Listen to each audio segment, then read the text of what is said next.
Bible that aren't part of our Bible, and also from what we found, the Dead Sea Scrolls, things that that community considered part of the Bible that we don't. Did Jesus and his followers know and cite sacred stories not found in the Bible today? What did they know that modern readers don't about the Bible's famous patriarchs? Joseph, Daniel, Adam and Eve. And what about Solomon, whom Jesus enigmatically invoked during an exorcism in the Gospel of Luke? At a certain point in history, somebody said, okay, these pages are going to be in the book, those pages aren't. But there were communities and times when those pages were in the book too. What is contained on these missing pages?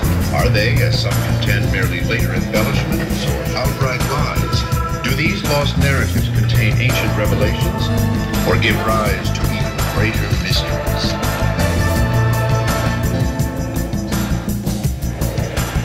There came before my face 36 spirits with faces of asses, faces of oxen, and faces of birds. I wondered, and I asked them, who are you? Did Jesus, who is said to have argued scripture with the temple rabbis at the tender age of 12, have access to different sacred stories than those we read in the Old Testament today? The Hebrew Bible, which Christians call the Old Testament, is actually divided into 3 distinct parts, though 2 parts were already well established by the time of Jesus. There was one that may still have been in flux. The first portion of the Bible was set in the Persian period, 500, 400 BC.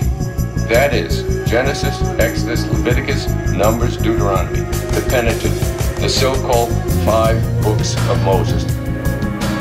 The Jewish tradition understands the 5 books from Genesis to Deuteronomy as the highest, most direct degree of revelation from God to Moses. Then there is a second category in the biblical canon. Those are the prophets.